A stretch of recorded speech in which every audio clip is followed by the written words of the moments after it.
이제 대표 맡은 지 6개월이 채 안 됐는데요. 정말 6년 정도 지난 것 같습니다. 저 국민들, 시민들 이렇게 만나 뵈면 저를 얼굴을 보자마자 이제 처음 만나시는 분들이 똑같은 말씀을 하세요. 힘들지 않냐고.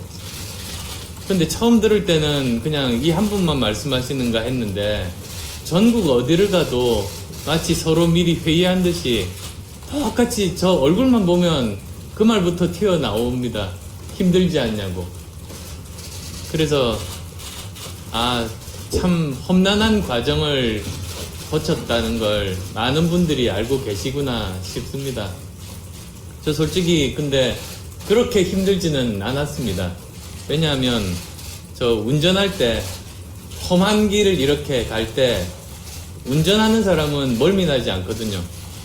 오히려 이제 옆에 앉은 사람들이 승객이 막 멀미도 하고 토하기도 하고 없는 브레이크 허공에 대고 막 발로 브레이크 잡기도 하고 그러는 것 아니겠어요. 그래서 오히려 저보다 저하고 함께 이 과정들을 겪었던 많은 그 지도부에 있는 분들, 지역위원장들, 당원분들, 동지들 아마 그분들이 얼마나 힘들었을까 다시 생각해보는 계기가 됐습니다.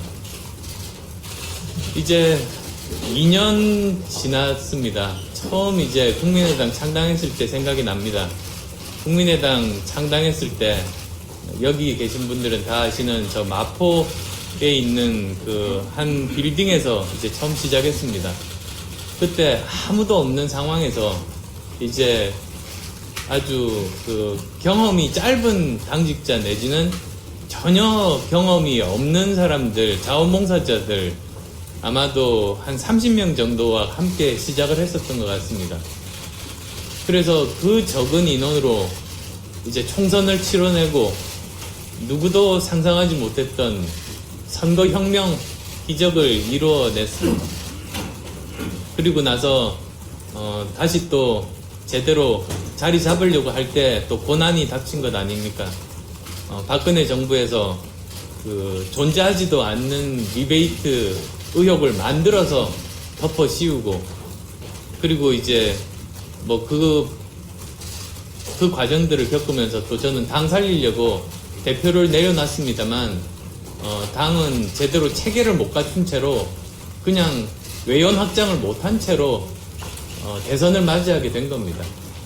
많은 분들이 이제 총선 때 기대했던 바는 이제 좀 더 발전하는 국민의당 모습을 보고 싶어 하셨습니다만 체계도 갖추지 못하고 외연 확장도 하지 못한 채로 대선을 치르다 보니 굉장히 미흡한 점들이 정말 많았던 것 같습니다.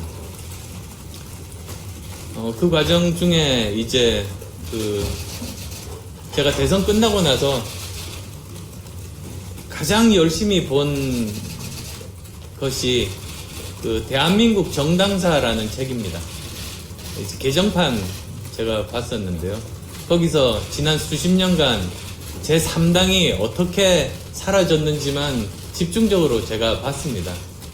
그래서 대선 지나고 그 100일 동안 그걸 보면서 처음에 국민들의 관심을 이렇게 모은 정당이 얼마나 허망하게 사라질 수 있는지, 얼마나 빨리 사라질 수 있는지 그걸 뼈저리게 깨달았습니다. 그리고 또 대선 패배로 이제 우리 당의 소멸이 가속화될 거라고 생각했습니다. 그래서 그게 제가 대표로 나선 계기입니다.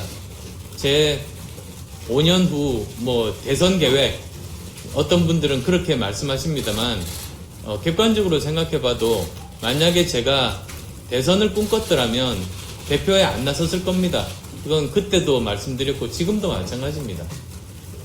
만약에 대선 계획이 있다면 그렇게 대표로 나서는 게 결코 도움이 될 리가 없지 않습니까? 그리고 지방선거도 승리 확률이 굉장히 낮은 그런 상황인데도 불구하고 제가 나섰습니다. 즉 저는 제 개인의 어떤 미래 계획 전혀 고려하지 않고 오히려 없어질 이 당을 살려야겠다. 그 결심으로 이제 나온 겁니다. 그리고 여러 가지로 노력한 끝에 이제 그 통합 과정에 들어가게 됐습니다.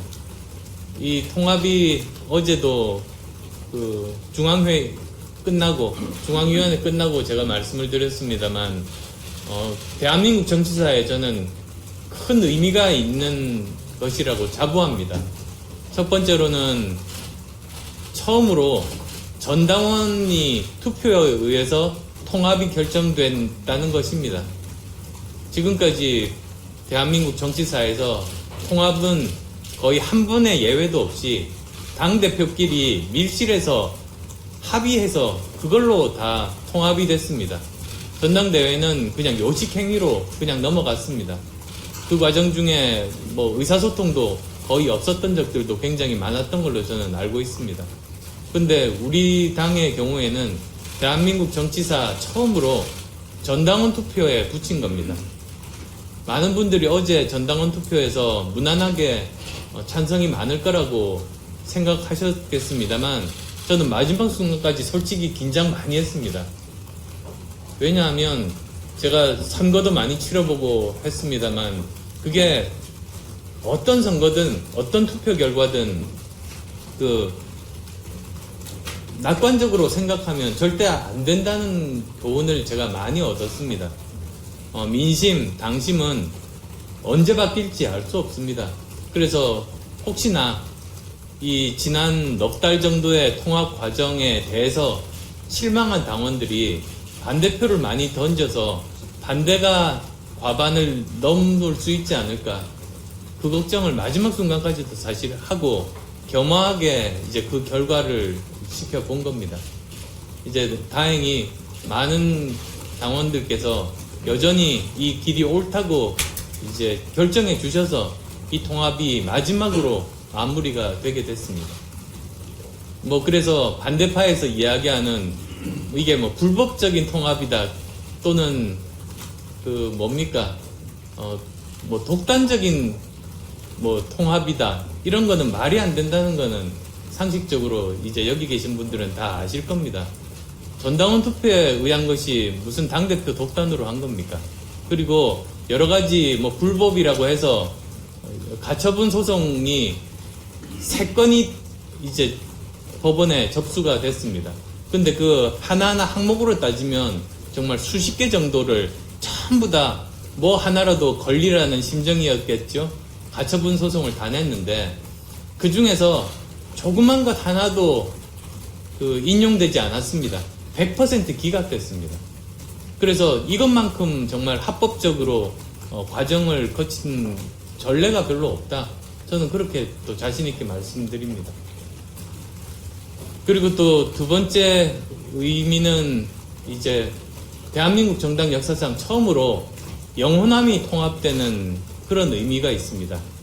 호남에 기반을 둔 국민의당 그리고 영남에 기반을 둔 바른정당 이제 두 당이 통합을 하게 되는데 해보면서 알았습니다. 왜 수십 년간 대한민국 정치사에서 한 번도 이 일이 가능하지 않았다는 그 이유를 알게 됐습니다. 이렇게 힘들기 때문에 DJ나 YS조차도 이 일을 하시지 못하셨구나.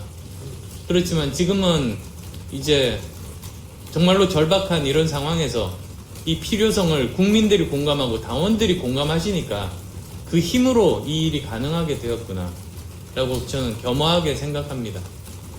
그리고 지금의 모든 기대들은 앞으로 더 잘할 거라는 기대 아니겠습니까? 실제로 지금까지 잘해왔다기보다 앞으로 잘할 거라는 기대라는 생각, 그 생각 저는 놓치지 않고 있습니다.